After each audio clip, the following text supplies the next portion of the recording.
I'm deeply saddened to hear about the tragic accident that occurred. Improving safety and preventing future incidents is paramount.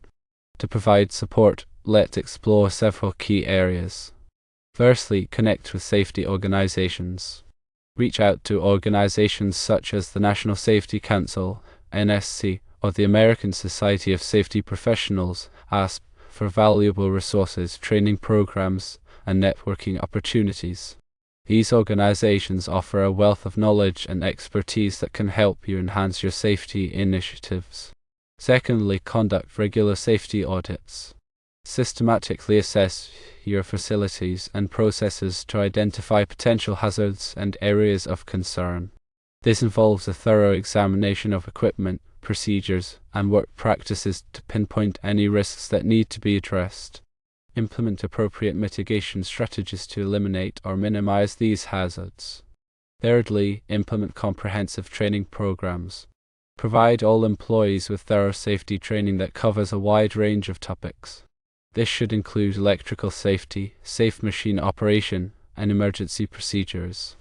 Ensure that the training is tailored to the specific tasks and hazards present in your workplace. Fourthly, establish clear and well-defined safety protocols. Develop written safety procedures and ensure that they are consistently followed by all employees. These protocols should outline the steps to be taken in various situations, such as operating machinery, handling hazardous materials, and responding to emergencies. Consistency is key to ensuring that safety procedures are effective.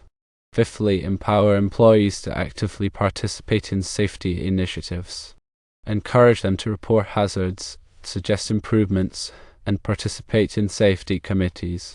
Employee involvement is crucial for creating a culture of safety in which everyone feels responsible for identifying and addressing potential risks. Remember that safety is an ongoing journey, not a final destination. It requires continuous commitment, vigilance, and collaboration from everyone in the workplace. By taking proactive steps to improve safety, you can not only honor the memory of the victim, but also protect the well-being of your employees for years to come. It is important to emphasize the importance of electrical safety. Electrical hazards are a significant cause of workplace injuries and fatalities. To prevent electrical accidents, it is essential to implement strict safety measures and provide employees with comprehensive training. Firstly, ensure that all electrical equipment is properly grounded. Grounding provides a safe path for electrical current to flow in the event of a fault, reducing the risk of electric shock. Regularly inspect grounding systems to ensure they are in good working order. Secondly, use ground fault circuit interrupters (GFCIs) in wet or damp locations. GFCIs are designed to quickly interrupt the flow of electricity in the event of a ground fault, preventing serious injury or death. Install GFCIs in areas where there is a risk of water exposure, such as bathrooms, kitchens, and outdoor work areas. Thirdly, implement a lockout-tagout program. Lockout-tagout procedures are used to prevent the accidental energization of equipment during maintenance or repair. Before working on electrical equipment, disconnect the power source and apply a lockout-tagout device to prevent it from being turned on. Fourthly, provide employees with appropriate personal protective equipment, PPE. PPE, such as insulated gloves, safety glasses, and arc flash suits, can protect employees from electrical hazards. Ensure that employees are properly trained on how to use and maintain PPE. Fifthly, maintain safe working distances from energized equipment. Keep a safe distance from exposed electrical conductors to avoid accidental contact. Use insulated tools and equipment when working near energized equipment. Sixthly, comply with the National Electrical Code, NEC. The NEC provides comprehensive guidelines for electrical safety. Familiarize yourself with the NEC requirements and ensure that your electrical installations comply with these standards. Remember that electrical safety is a shared responsibility. By implementing these measures and promoting a culture of electrical safety, you can create a safer workplace for everyone. It is also crucial to focus on machine operation safety. Accidents involving machinery can result in serious injuries or fatalities. To prevent machine-related accidents, it is essential to implement strict safety measures and provide employees with comprehensive training. Firstly, conduct a thorough risk assessment of all machinery. Identify potential hazards associated with each machine, such as moving parts, sharp edges, and pinch points. Assess the likelihood and severity of potential injuries. Secondly, install machine guards to protect employees from hazards. Machine guards should be designed to prevent access to moving parts and other hazardous areas. Ensure that guards are properly installed and maintained. Thirdly, implement lockout-tagout procedures for machine maintenance and repair. Before working on machinery, disconnect the power source and apply a lockout-tagout device to prevent it from being turned on accidentally. Fourthly, provide employees with comprehensive training on safe machine operation. Training should cover topics such as machine controls, safety procedures, and emergency shutdown procedures. Ensure that employees are properly trained before they operate any machinery. Fifthly, establish clear communication protocols. Use visual aids, such as warning signs and labels, to communicate potential hazards to employees. Implement clear communication procedures to ensure that employees are aware of potential risks. Sixthly, regularly inspect machinery for defects and hazards. Conduct routine inspections to identify any potential problems, such as worn parts, loose connections, or damaged guards. Repair or replace any defective components immediately. Seventhly, encourage employees to report any safety concerns. Create a culture of safety in which employees feel comfortable reporting hazards or near misses. Investigate all reported concerns and take corrective action as needed. Remember that machine safety is an ongoing process. By implementing these measures and promoting a culture of safety, you can create a safer workplace for everyone. Emergency preparedness is another vital aspect of workplace safety. Even with the best safety measures in place, accidents can still happen. Being prepared for emergencies can help minimize the impact of these events and protect the safety of employees. Firstly, develop a comprehensive emergency action plan. The plan should outline the steps to be taken in the event of various emergencies such as fires, medical emergencies, and natural disasters. The plan should be tailored to the specific hazards and risks present in your workplace. Secondly, establish clear communication protocols. Develop a system for communicating emergency information to employees, such as an alarm system, a public address system, or a text messaging system. Ensure that employees are familiar with the communication protocols. Thirdly, conduct regular drills to practice emergency procedures. Drills help employees become familiar with the emergency action plan and practice their roles. Conduct drills for different types of emergencies to ensure that employees are prepared for any situation. Fourthly, designate emergency response teams. Train employees to respond to emergencies such as providing first aid, operating fire extinguishers, and evacuating the building. Provide emergency response teams with the necessary equipment and resources. Fifthly, establish evacuation routes and assembly points. Clearly mark evacuation routes and assembly points throughout the workplace. Ensure that employees are familiar with the evacuation routes and know where to assemble in the event of an emergency. Sixthly, provide employees with first aid and CPR training. First aid and CPR training can help employees respond to medical emergencies and provide immediate care to injured individuals. Encourage employees to participate in these training programs. Seventhly, maintain a well-stocked first aid kit. Keep a first aid kit readily available in the workplace. Ensure that the kit contains the necessary supplies to treat common injuries and illnesses.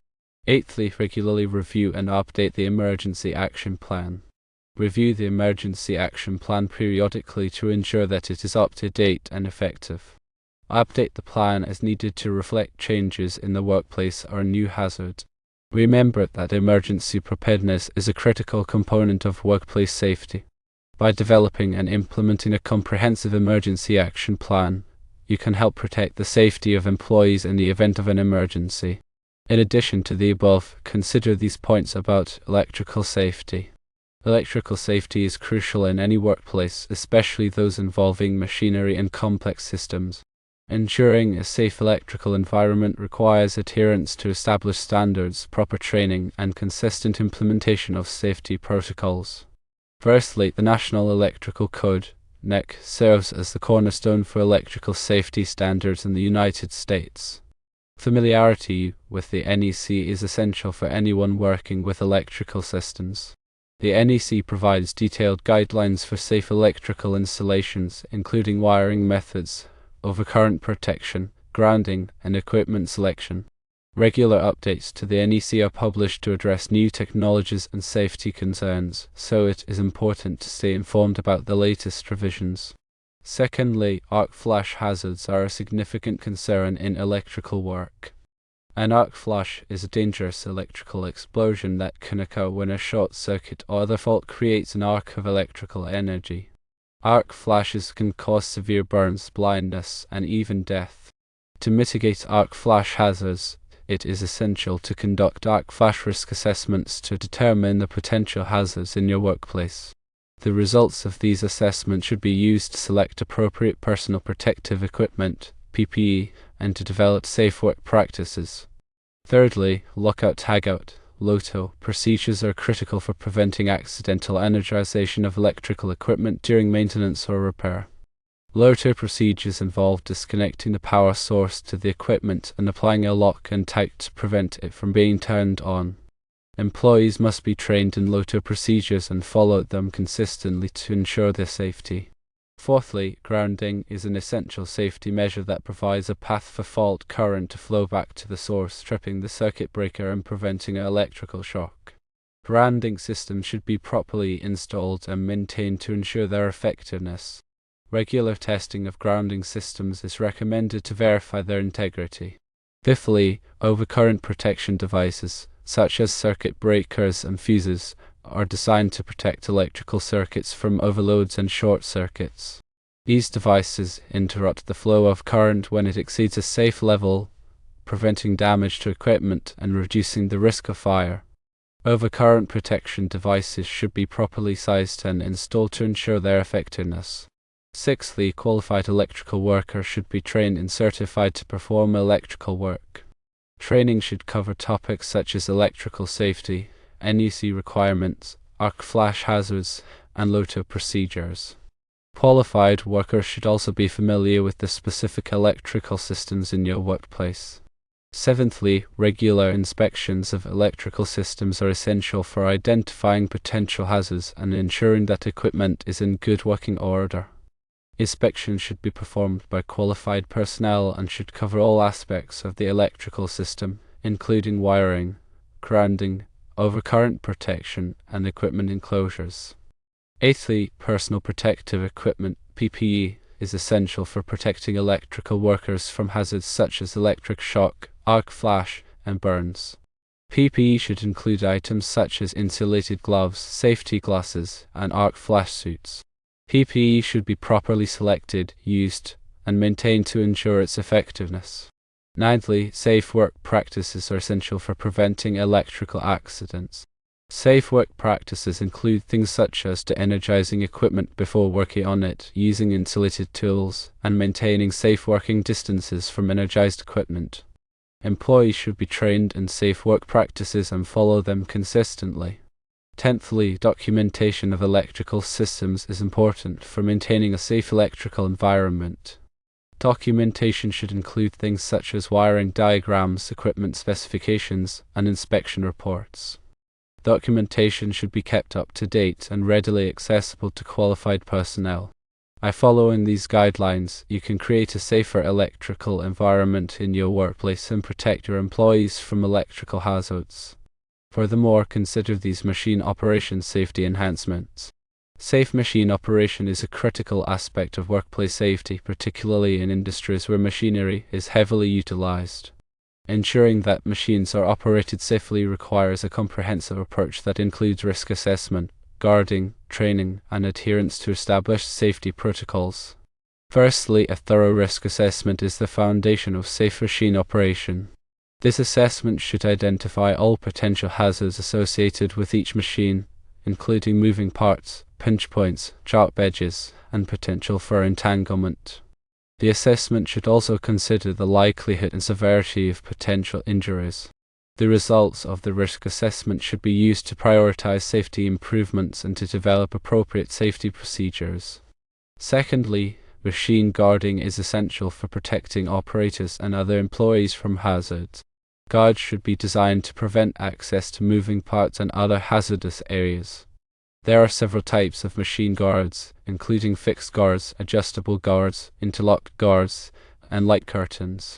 The type of guard that is appropriate for a particular machine depends on the specific hazards involved. Thirdly, training is crucial for ensuring that operators are competent and knowledgeable in the safe operation of machinery. Training should cover topics such as machine controls, safety procedures, emergency shutdown procedures, and the use of personal protective equipment (PPE). Training should be provided to all operators before they are allowed to operate any machinery. Fourthly, lockout-tagout (LOTO) procedures are essential for preventing accidental startup of machinery during maintenance or repair. LOTO procedures involve disconnecting the power source to the machine and applying a lock contact to prevent it from being turned on. Employees must be trained in LOTO procedures and follow them consistently to ensure their safety.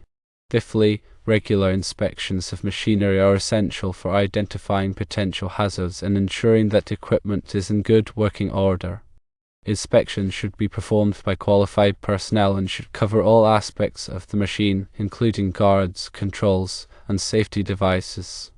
Sixthly, personal protective equipment (PPE) is essential for protecting operators from hazards such as flying debris, sharp edges, and hot surfaces. PPE should include items such as safety glasses, gloves, and hearing protection. PPE should be properly selected, used, and maintained to ensure its effectiveness. Seventhly, emergency stop devices should be readily accessible and clearly labeled on all machines. Emergency stop devices allow operators to quickly shut down a machine in the event of an emergency. Operators should be trained on how to use emergency stop devices and should be aware of their location. Eighthly, clear communication is essential for safe machine operation. Use visual aids, such as warning signs and labels, to communicate potential hazards to employees. Establish clear communication procedures to ensure that operators are aware of potential risks. Ninthly, ergonomic considerations are important for preventing musculoskeletal disorders, MSCs, among machine operators. Design workstations and tasks to minimize strain on operators' bodies. Provide adjustable workstations and tools to accommodate operators of different sizes. Tenthly, continuous improvement is essential for maintaining a safe machine operation environment. Regularly review safety procedures and identify areas for improvement. Encourage employees to report any safety concerns and take corrective action as needed. By following these guidelines, you can create a safer machine operation environment in your workplace and protect your employees from injuries. Finally, here are some considerations for emergency preparedness. Being prepared for emergencies is a critical aspect of workplace safety. Even with the best safety measures in place, accidents can still happen. Having a comprehensive emergency plan in place can help minimize the impact of these events and protect the safety of employees. Firstly, a comprehensive emergency action plan (EAP) is the foundation of emergency preparedness. The EAP should outline the steps to be taken in the event of various emergencies, such as fires, medical emergencies, natural disasters, and workplace violence. The EAP should be tailored to the specific hazards and risks present in your workplace. Secondly, emergency communication is essential for ensuring that employees are aware of potential hazards and know how to respond in an emergency. Establish clear communication protocols, such as an alarm system, a public address system, or a text messaging system. Ensure that employees are familiar with the communication protocols and know how to use them. Thirdly, evacuation procedures should be clearly defined and practiced regularly. Establish evacuation routes and assembly points. Ensure that employees are familiar with the evacuation routes and know where to assemble in the event of an emergency. Conduct regular evacuation drills to practice the procedures. Fourthly, First aid and medical assistance should be readily available in the workplace. Provide employees with first aid and CPR training. Maintain a well-stocked first aid kit in a central location. Establish a relationship with a local medical facility to provide emergency medical assistance. Fifthly, fire safety is a critical aspect of emergency preparedness. Ensure that the workplace is equipped with fire extinguishers, smoke detectors, and fire alarms. Conduct regular fire drills to practice evacuation procedures. Train employees on how to use fire extinguishers and how to respond in the event of a fire. Sixthly, shelter-in-place procedures may be necessary in certain emergencies, such as severe weather or workplace violence. Identify designated shelter-in-place locations in the workplace. Ensure that employees are familiar with the shelter-in-place procedures and know where to go in the event of an emergency. Seventhly, emergency shutdown procedures should be established for all critical equipment and processes. Identify the equipment and processes that need to be shut down in an emergency. Train employees on how to perform emergency shutdown procedures. Eighthly, emergency contact information should be readily available. Maintain a list of emergency contact numbers for employees, local authorities, and emergency services. Post the list in a prominent location. Ninthly, emergency training and drills are essential for ensuring that employees are prepared to respond in an emergency. Conduct regular training sessions and drills to practice emergency procedures. Evaluate the effectiveness of the training and drills and make adjustments as needed. Tenthly, plan review and maintenance are essential for ensuring that the EAP remains effective. Review the EAP regularly to ensure that it is up to date and reflects any changes in the workplace. Update the EAP as needed. By following these guidelines, you can create a safer and more prepared workplace for your employees. Remember that safety is a continuous journey that requires ongoing commitment and collaboration. Your efforts to create a safer workplace will not only honor the memory of the victim but also protect the well-being of your employees for years to come.